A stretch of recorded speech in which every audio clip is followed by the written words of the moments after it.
Hello everyone, welcome to my YouTube channel. मैं आज आपके सामने कॉन्स्टिट्यूशनल बॉडीज़ पढ़ाने वाली हूँ। ओके, कॉन्स्टिट्यूशनल बॉडी वो जो बहुत ही इंपॉर्टेंट टॉपिक है हमारा किसी भी कॉम्पिटिटिव एग्जाम्स के लिए या यूपीएससी या स्टेट सिविल सर्विस एग्जाम्स के लिए। ओके, तो सबसे पहले मैं आज आपके सामने कॉन्स्टिट्यूशनल बॉडीज़ के बारे में बताना चाहती हूँ। है क्या ये अपने आप में बहुत ही इंपॉर्टेंट बॉडीज़ हैं। इनके पास में अपनी ही अथॉरिटी होती है।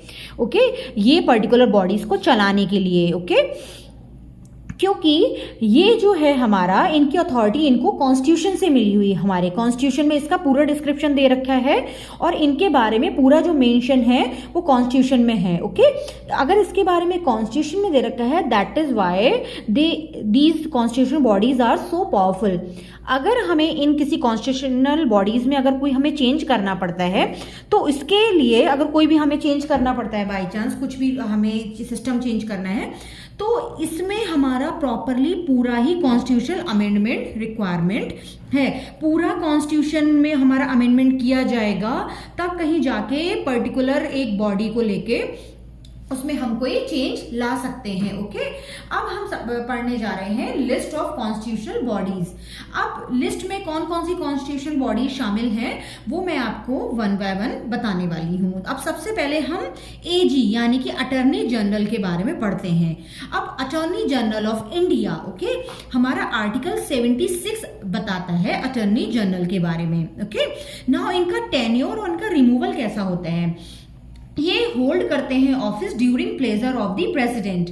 ओके, ये अपना जो ऑफिस है पूरा होल्ड करते हैं जब तक प्रेसिडेंट चाहते हैं। Okay, that is why it is written holds office during pleasure of the president. Okay, अब इनके फर्दर अपॉइंटमेंट के बारे में हम पढ़ते हैं। इनका फर्दर अपॉइंटमेंट भी हो सकता है किसी अनदर गवर्नमेंट ऑफिस के लिए या वेयर एवर। ओके, नाउ अब इनकी पावर क्या होती है। प्रिविलेजेस ऑफ एन एमपी, जिस तरीके से एमपी को प्रिविलेजेस मिले हुए होते हैं इसी तरीके से हमारे एजी को भी प्रिविलेजेस हैं। Okay, and right of audience in all courts in India and can attend both house of parliament but can not vote.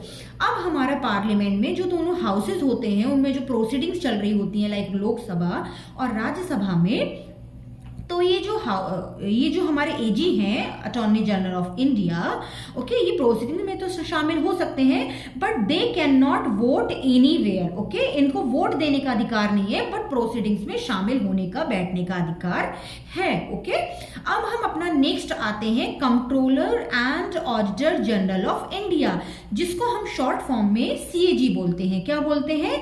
CAG, CAG. अब देखते हैं इनका सीएजी का जो आर्टिकल है वो आर्टिकल 148 में पूरा सीएजी के बारे में बता रखा है। ओके, अब इनका टेन्योर क्या होता है। इनका टेन्योर होता है 6 इयर्स के लिए। ओके, 6 इयर्स के लिए ये जिस भी एज पे अपॉइंट हो रहे होते हैं तो वो सर्व कर सकते हैं 65 इयर्स के लिए। ओके, जो भी पहले हो जाए, या तो 6 साल पूरे हो जाए या फिर वो 65 इयर्स कंप्लीट कर लें। 65 के बाद में उनका फर्दर मतलब प्रोसीडिंग्स मतलब फर्दर अपना जो उनका टेन्योर है वो कंटिन्यू नहीं कर सकते हैं। ओके, अब इनका रिमूवल कैसे होता है।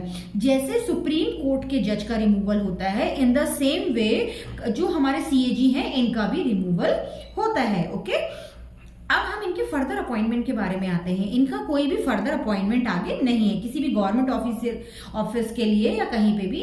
अगर once they are selected as a CAG then they can not serve in the government department for any another post. Okay, अब इनकी पावर्स क्या होती हैं। इनकी पावर होती है जो भी हमारा स्टेट गवर्नमेंट है या सेंट्रल गवर्नमेंट का जो भी अकाउंट है, इनका कॉन्सोलिडेटेड फंड है, इनका कंटिजेंसी फंड है, वो पूरा लेखा जोखा उसके बारे में पूरी जानकारी रखना, कहाँ कितना एक्सपेंडिचर हुआ है, सारी चीजें हैं वो कैग के हाथों में ही होती हैं। ओके, और ये एडवाइस करते हैं प्रेसिडेंट के लिए भी। प्रेसिडेंट का जो भी अकाउंट होता है कि प्रेसिडेंट को सोसाइटी के वेलफेयर के लिए या कंट्री के वेलफेयर के लिए कहाँ पे कितना रुपया खर्च करना है, ये सब कुछ होता है।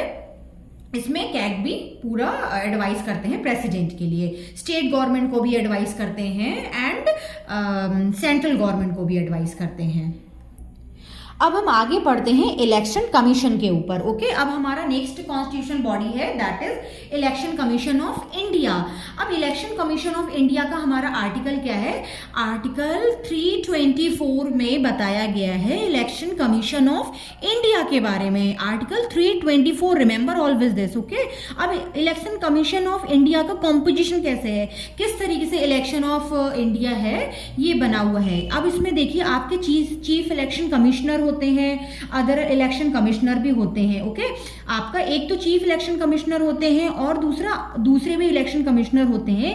ये सब मिलके एक इलेक्शन कमीशन बनाते हैं कि हमारे जो भी इलेक्शन होने हैं ये किस तरीके से होने हैं। ओके, फेयर तरीके से इलेक्शन हो, अच्छे तरीके से इलेक्शन हो, जिसकी पूरी रिस्पॉन्सिबिलिटी होती है हमारे इलेक्शन कमीशन ऑफ इंडिया के हाथों में। ओके, इनका टेन्योर देखते हैं और इनका रिमूवल देखते हैं किस तरीके से होता है। ओके, अब प्रेजेंटली फॉर 6 ईयर्स। ओके, इनका भी जो टाइम ड्यूरेशन है वो 6 साल के लिए है या 65 ईयर्स या 65 साल के लिए, 65 ईयर्स के लिए जो भी कंप्लीट पहले हो जाए, या तो पूरे 6 साल के लिए। अगर कोई किसी कम एज पे मतलब लाइक 60 साल पे 61 साल पे अगर अपॉइंट हो रहा है तो उसको जितना भी टाइम मिल रहा होता है 55 साल तक, 65 साल तक वो अपना वहां पे सर्व कर सकता है। ओके, अब इनका फर्दर अपॉइंटमेंट देखते हैं।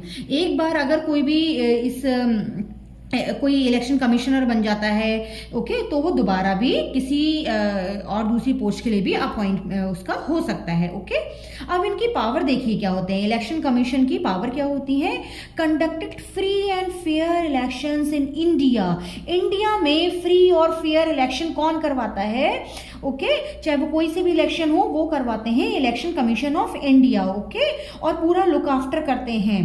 ओके, अब हम आते हैं नेक्स्ट कॉन्स्टिट्यूशनल बॉडी जो है हमारी फाइनेंस कमीशन। कौन सी है हमारी? Finance commission. अब फाइनेंस कमीशन है हमारा आर्टिकल 280 में। आर्टिकल 280 बताता है फाइनेंस कमीशन के बारे में। ओके, नाउ इनका कॉम्पोजिशन क्या होता है? फाइनेंस कमीशन में हमारा चेयरमैन होता है प्लस 4 अदर मेंबर्स होते हैं। एक चेयरमैन और 4 अलग मेंबर मिलके फाइनेंस कमीशन बनाते हैं। ओके, अब हम इनका देखते हैं क्या इनका फर्दर अपॉइंटमेंट होता है? यस, इनका फर्दर अपॉइंटमेंट हो सकता है किसी भी अनदर डिपार्टमेंट में, किसी अनदर ऑफिस के लिए भी। ओके, अब फाइनेंस मिनिस्टर कमीशन की अब हम पावर्स देखते हैं कि पावर क्या होती है।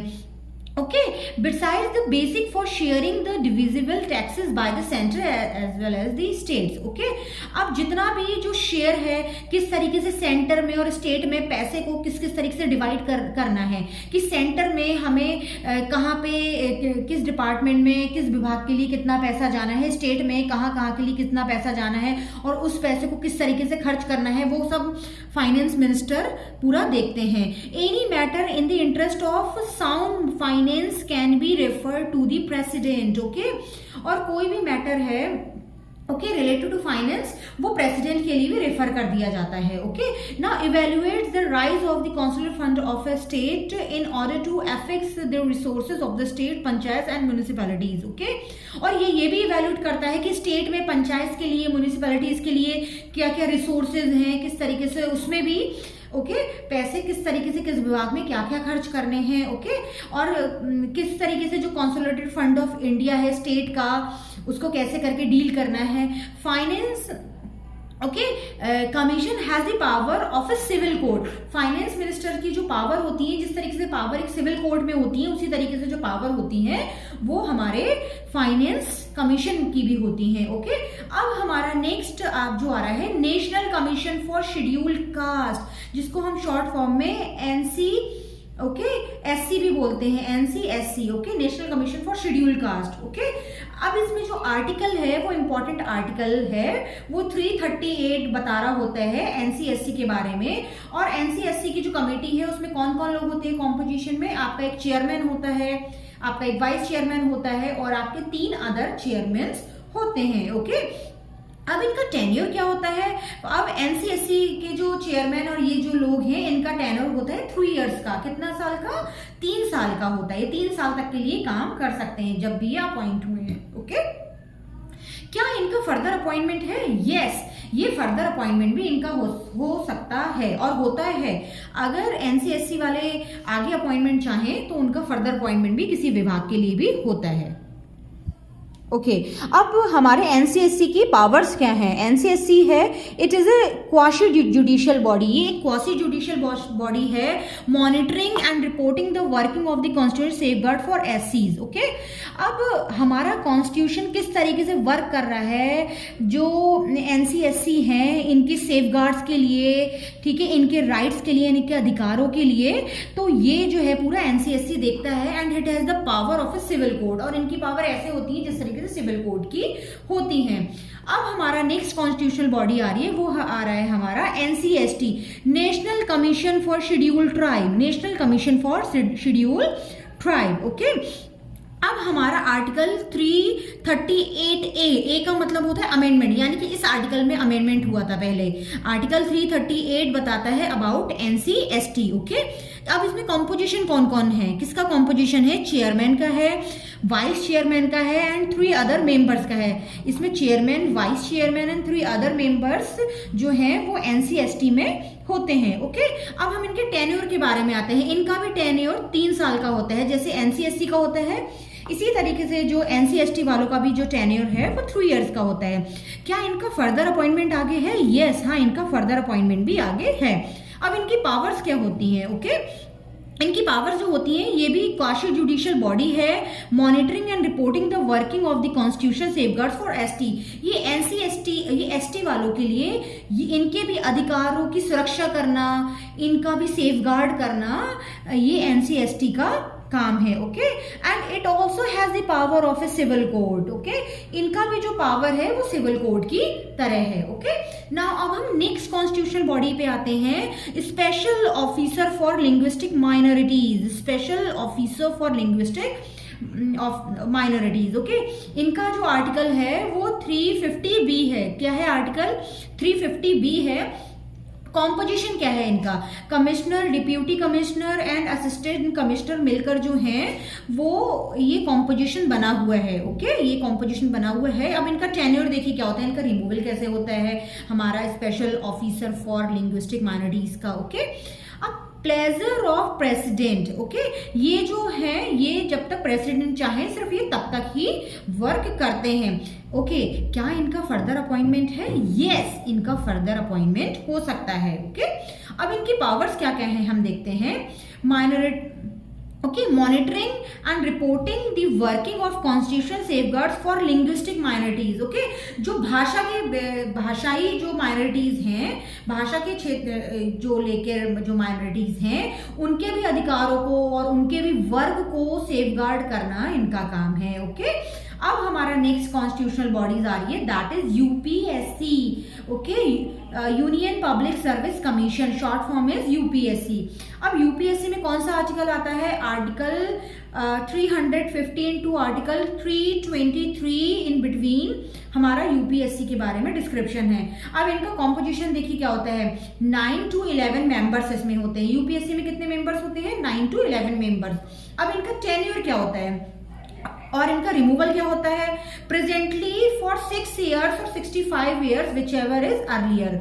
जो भी है 6 साल के लिए या 65 साल के लिए, जो भी इनका जो भी टाइम मिल रहा है वो तब तक अपना वर्क करते हैं। ओके, क्या इनका आगे का अपॉइंटमेंट है? Yes. Okay, further appointment, chairman of UPSC is not eligible for another term. जो यूपीएससी के जो चेयरमैन होते हैं वो दूसरे टर्म के लिए एलिजिबल नहीं होते हैं। Okay, term as are eligible not for appointment within SPSC and UPSC, ये फर्दर अपॉइंटमेंट के लिए एलिजिबल नहीं होते।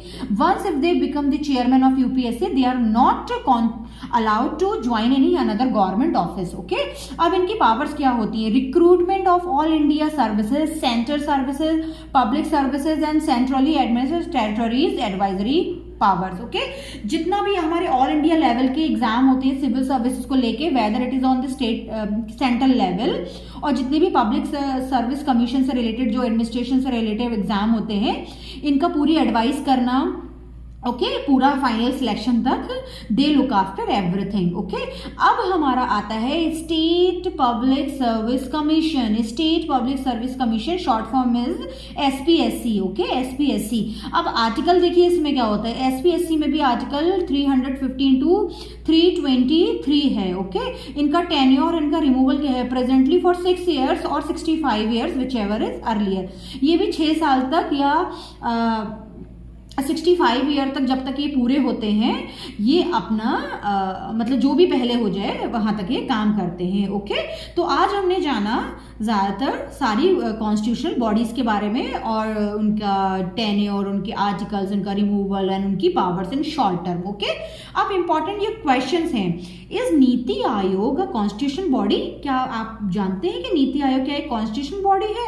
सो NITI Aayog is not a constitution body, it is an executive body.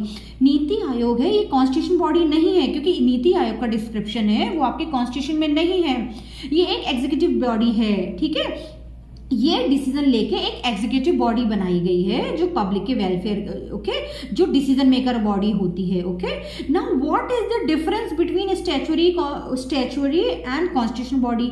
Statutory body और कॉन्स्टिट्यूशन बॉडी में डिफरेंस क्या होता है? ओके तो statutory bodies are established by an act. जो स्टैच्यूरीज बॉडी होती हैं वो एक एक्ट के थ्रू एस्टेब्लिश की जाती हैं, जबकि कॉन्स्टिट्यूशन बॉडीज होती हैं जो संविधान में ही से ही ड्राइव की हुई होती है इनकी पावर। ओके अब हमारा last and the third question is RBI statutory body? Yes RBI is a statutory body and it was established in 1935 by the Banking Regulation Act 1934. Okay, thank you very much.